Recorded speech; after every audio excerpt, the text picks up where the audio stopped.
Dok? Ya, Bell's palsy itu sih sebenarnya gangguan dari saraf fasial, atau kalau di kedokteran itu banyak bilangnya facial palsy. Ya. Facial palsy itu jadi fasial sendiri itu berasal dari nervus facialis. Nervus facialis itu adalah salah satu saraf yang keluar dari batang otak yang mengurus daerah mulai dari wajah, supraorbita, maxillaris, mandibularis, dan sekitar leher.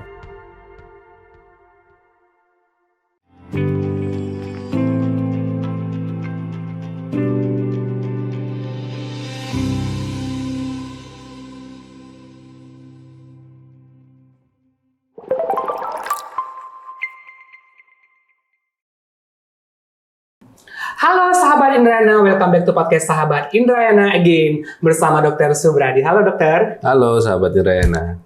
Apa kabar? Tentunya sehat selalu sahabat Indrayana di rumah. Kali ini kita kembali hadir untuk menghadirkan edukasi dan informasi seputar kesehatan, tentunya di kesehatan bedah saraf. Dok, kali ini kita bahas topik tentang banyak permintaan dari sahabat Indrayana di rumah, yaitu tentang Bell's palsy. Ya. Mungkin sedikit aneh dan sedikit keren ya dok, Bell's palsy ini apa sih? Sesuatu yang asing namun sering kejadian. Yaitu kalau kita telusuri nih dok, kita dengan tim bahwa Bell's palsy ini merupakan kelemahan yang terjadi pada salah satu sisi otot wajah yang sifatnya sementara. Nah, sisi wajah yang terserang Bell's palsy biasanya akan terlihat melorot ya dok ya. Berarti ada sedikit ketidaksimetrisan di wajah dokter ya. Nah, kalau dari segi medis langsung saja nih dok, apa yang dimaksud dengan Bell's palsy ini dok? Ya.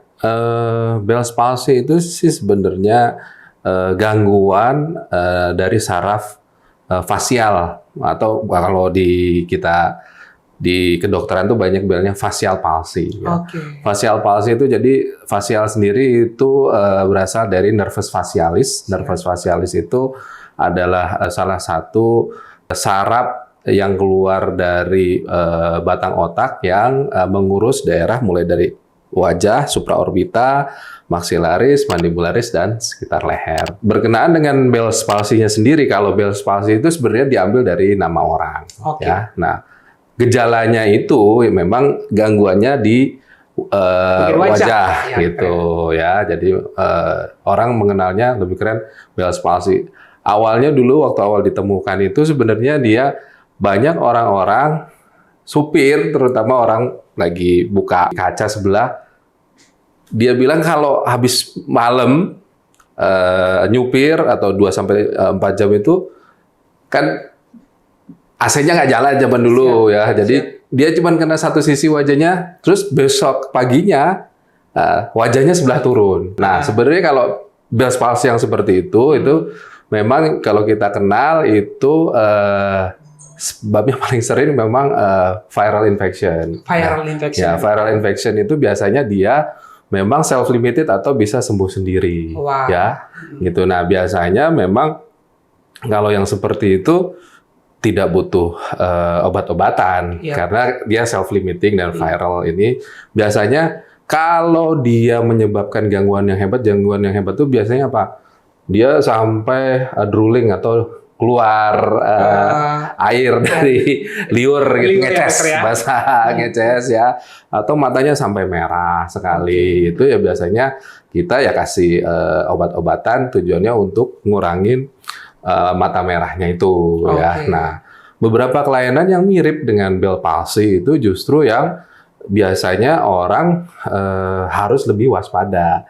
Misalnya apa? Stroke ya. Stroke itu termasuk salah satu gejalanya itu kelemahan wajah. Kelemahan wajah yang terjadi sebelah. Itu sama-sama sebenarnya yang terganggu itu saraf nomor 7-nya. Cuman itu terjadinya langsung di otaknya.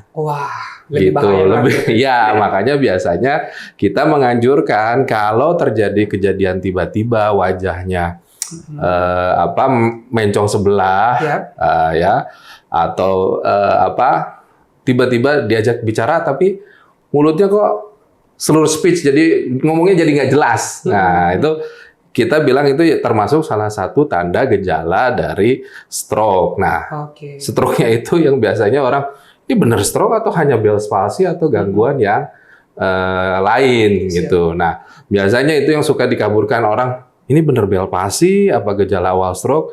Makanya biasanya untuk memastikannya ya memang harus diperiksa, nggak bisa Harus diperiksa dokter ya. hanya bertanya terus dilihat aja, nggak bisa. Oke dokter, berarti memang dari penyebabnya itu tadi ada beberapa faktor ya dokter ya. Nah namun dok, kalau dokter tadi cerita bahwa memang Bell's palsy ini penyebabnya ada seperti tadi virus ya dokter ya. Nah Kalau betul yang, Bell palsy. yang menjadi faktor resiko tinggi terkena Bell's palsy ini siapa sih sebenarnya? Ya sebenarnya kalau ya semua orang punya, karena punya saraf wajah, semua orang punya faktor orang resikonya ya. Cuman memang biasanya kan beberapa virus itu dihubungkan yang paling sering kan herpes zoster, terus atau bekas varicella gitu. Nah memang virus-virus ini beberapa kan memang cenderung ke orang yang memang punya gangguan imunitas. Memang paling kalau di textbooknya sih kebanyakan dibilangnya wanita, tapi dalam kenyataannya hampir semua itu bisa kena jenis kelamin. Nggak ada predominannya perempuan atau laki ya. Yang kita lihat sih wajahnya miring sebelah. Miring sebelah. Oke. Gitu. Tadi dokter menyebutkan bahwa gejalanya adalah wajahnya miring sebelah atau yang kita sebut kelempuhan di bagian wajah begitu ya dokter ya, karena tadi kerusakan atau pada wajahnya atau pada syarafnya. Nah yang menjadi topik pembicaraan kita dok yang hangat dibicarakan bahwa gejala Bell's palsy ini juga bisa mengakibatkan kelumpuhan total dok. Bagaimana dok? Ya memang ya kalau kelumpuhan total itu ya yang tadi kalau cuma dibilang Bell's palsy. Normalnya dia itu akan hilang dalam 1 sampai 2 minggu. 1 sampai 2 minggu ya. 1 dalam 2 minggu. Berbeda kejadiannya kalau dia stroke. Kalau stroke itu ya dia nggak hilang. Itu adalah gejala yang akan biasanya akan gejala sisa kita bilang sequel post stroke. Nah makanya itu biasanya untuk membedakannya apa ya? Memang harus dilihat oleh tenaga profesional, dibawa ke rumah sakit, dilihat, dan kalau perlu dapat tindakan medis biasanya memang harus dirawat. Jadi nggak bisa kita ngobrol, wah ini tunggu 2 minggu. Nah, kita sendiri biasanya tidak menganjurkan untuk menunggu. Siap langsung pemeriksaan. Langsung kita anjurkan.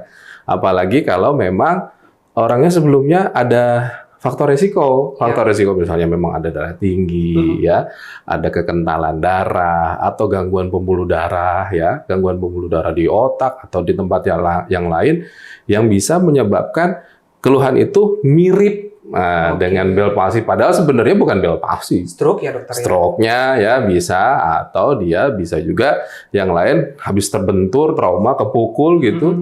Waktu kejadian nggak kelihatan, tapi dalam berkembangnya waktu 24 jam sampai 72 jam itu biasanya ototnya bengkak menyebabkan penekanan saraf yang di fasialnya itu. Nah itu gejalanya sama, mulutnya mencong, tapi biasanya kalau diobati, dikompres, dikasih obat buat ngurangin bengkak, biasanya balik lagi sendiri dan penyebabnya memang traumanya, bukan virusnya. Jadi biasanya kita kalau di rumah sakit kita lebih banyak bilang itu facial palsy bukan Bell's palsy. Facial palsy yang tadi saya sempat bilang karena gangguan di saraf fasialnya.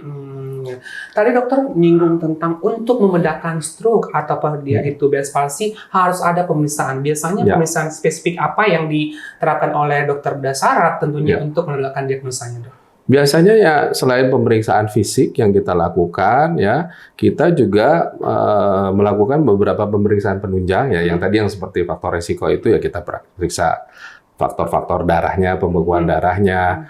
Kadang kita perlu lakukan USG di sekitar pembuluh darah di leher dan kepala sini. Dan kadang kalau memang dibutuhkan kita lakukan pemeriksaan CT scan dan MRI kepala.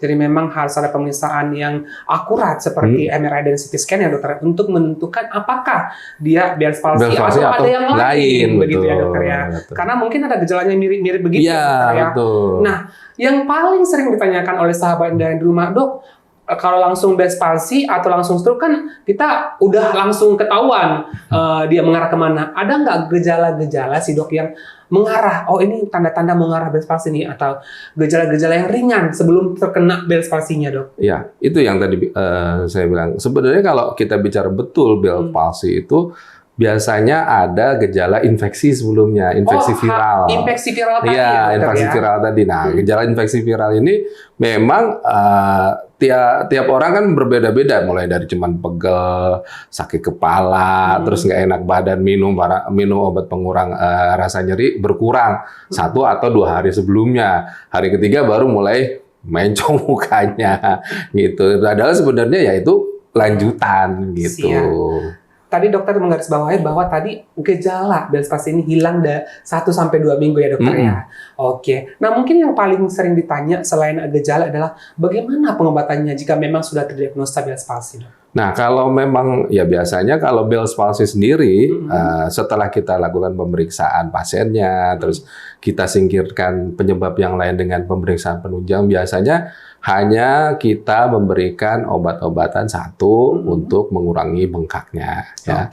Yang kedua biasanya yang kita lihat dari pasiennya sendiri, misalnya ada nyeri di wajah, ya, atau kesulitan untuk mengunyah satu sisi, ya biasanya kita anjurkan ya jangan mengunyah, makannya dirubah, ya. Jadi bubur atau cair saja, ya. Kemudian yang lainnya kadang beberapa itu yang berat menyebabkan matanya jadi kering, jadi merah. Kadang kita kasih obat tetes mata dan ditutup matanya. Oke, jadi memang perawatannya treatment lebih banyak ke farmakologi ya dokter. Iya. Dan juga treatment efek dari dokter. Nah mungkin berikutnya adalah pertanyaan yang jika tidak ditangani dokter, apakah akan mengakibatkan keseriusan atau memang bagaimana dokter? Karena kadang-kadang karena sudah teredukasi, bisa hilang sendirinya. Ya itu, kalau kita sendiri bisa memastikan itu Bell's palsy atau yang lain ya setelah satu diperiksa. Ya. Yang kedua ya kita menyingkirkan penyebab-penyebab yang lain di luar Bell's palsy. Kalau memang kita bilang Bell's palsy itu ya biasanya pasiennya dalam 1-2 minggu dia akan kembali pulih seperti sebelumnya dan mulut mencongnya kembali lagi. Nah, justru kalau dia tidak kembali lagi itu yang harus jadi aware-nya dari pasien, karena misalnya, oh ini harusnya bisa hilang sendiri. Nah kalau nggak bisa hilang sendiri, apa yang dilakukan? Iya. Ya, makanya biasanya justru kita sangat menganjurkan untuk keluhan yang tiba-tiba terjadi itu coba diperiksakan. Iya, memang harus perlu adanya pemeriksaan lanjut ya betul, dokter. harus dipastikan. Untuk mendapatkan penanganan yang lebih lanjut, Betul. sehingga memang tidak ada komplikasi yang serius yang terjadi. Mungkin satu lagi dok. Ya. Apakah Bell's palsy ini jika sudah sembuh misalkan dok, kembali lagi untuk bisa terjadi kembali pada orang yang sama dok? Nah itu memang kalau orang dibilang Bell's palsy karena tadi penyebabnya paling sering infeksi virus, ya hampir semua orang bisa mengalami infeksi virus ya. Nah cuman biasanya memang ada yang suka digaris bawahi biasanya untuk infeksi-infeksi virus yang disebabkan oleh varicella ya atau herpes, itu memang pasien-pasiennya kalau imunitasnya lagi turun itu bisa berulang lagi. Kembali dokter. Iya, gitu. Berarti memang perlu menjaga daya tahan tubuh ya dokter ya. Betapa pentingnya menjaga daya tahan tubuh ya dok. Nah mungkin kesimpulan dok tentang Bell's palsy, silakan dok.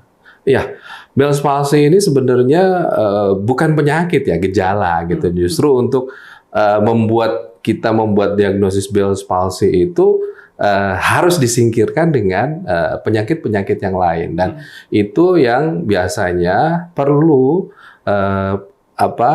penderita atau pasien itu segera berkonsultasi dengan tenaga profesional untuk tahu bahwa oh ini Bell's palsy, karena Bell's palsy itu gejala ya. Kalau penyakitnya yang membuat itu dibilang penyakit itu tenaga kesehatan atau tenaga medis. Wah. Gitu. Thank you dokter. Jadi memang perlu periksakan kesehatan Anda jika Anda mengalami gejala yang disebutkan oleh dokter tadi ya.